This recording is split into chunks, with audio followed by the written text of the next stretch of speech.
Forks again. I'd like to point out this little overlook. We have the Hudson's Bay Company and Northwest Company. Have you kind of heard about them before? Yeah, for sure. Yeah, so Northwest Company is why we have the Métis people, if you're familiar with the Métis. The Hudson's Bay Company had very strict regulations for their men.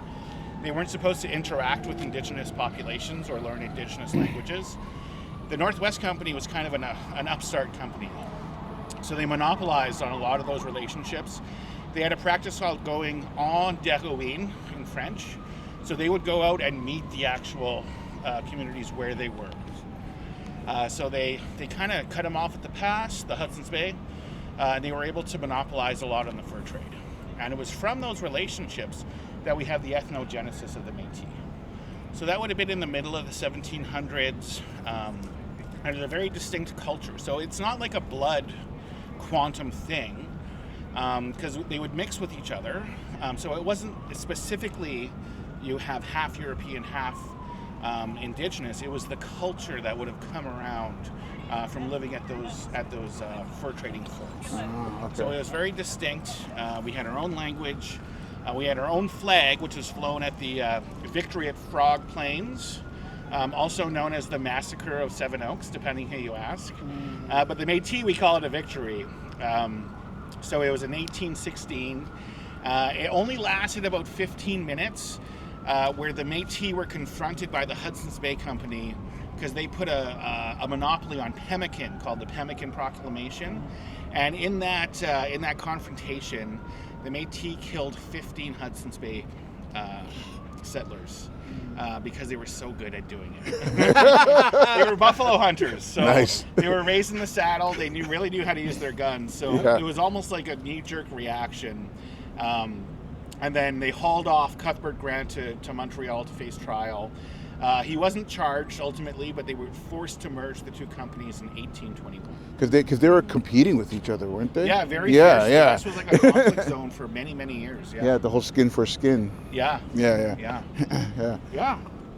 And was this is obviously before Louis Riel and all. It was the generation before, maybe two generations. Two generations before. Okay.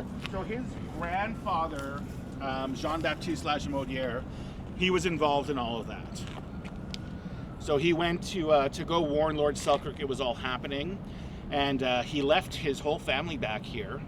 And again, my fifth great grandfather comes in the picture, Chief Peguis. So he saved Louis Riel's grandma.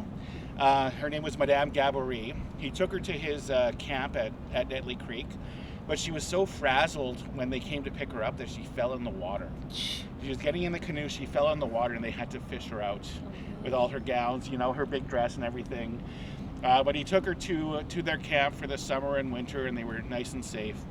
By the time John Baptiste came back, he had a new baby, and he was able to successfully warn Selkirk and bring back this company of mercenaries called the Desmarons Mercenaries. Wow. So when you're in St. Boniface, you'll hear all of these names on all of the streets. I see. Okay. Oh, I love that. Okay. Yeah, because all I do is I just piece things together, like Louis Riel, and then what was his bodyguard's name? Gabriel Dumont. Yeah, I like him. He's a badass. He's way more than his bodyguard. I know what that dude was up to. I love him. I think he's just sick. I wrote a whole TV show script treatment about Gabriel Dumont. Oh yeah. I was gonna say this needs to be a film. Yeah. I want to do something just on him because I just think his story is crazy. He was a badass. No, I know. That's why I love him. Yeah. And then in later life, he was actually in New York City at Buffalo Bill's Wild West show. That's right. Yeah. Yeah. So that's what my TV show is about: is him in New York City solving a murder mystery. Because he could never speak English, so it's like that's the conflict there. Yeah. Anyways, Love it. I like to talk. I'd love to read it. Yeah. I'd love to see it on screen. For sure. Yeah. We make lots of movies here too. Nice. We make lots of media. Here in Winnipeg. Yeah, here in Winnipeg. So I want to point out the monument to missing and murdered Indigenous women. Women were so important to the fur trade. They were so essential. They did all of the skilled work, all the fine detail skilled labor. But with colonial practices, they're often seen as lesser than. So it's an ongoing crisis in our communities. 6 out of 10 Indigenous women will face violence of some sort in their life, and they're 7 times more likely to be murdered or go missing. So this is like a kind of a national monument to them. People will leave tobacco ties here. This is the general area where the red dress movement was started in 2011. So red's really important because in the Ojibwe worldview, it's the color that spirits can see. So when we place red tobacco ties with the red dresses, it's so that our ancestors in the spirit world know that we're still thinking about them and still, have them in our hearts. Yeah. All right, we'll go around this way here. What about you? What's your next? After this, I'm going to Eastern Townships in Quebec. And after this, I'm going to more of Manitoba. First, then I'm going there.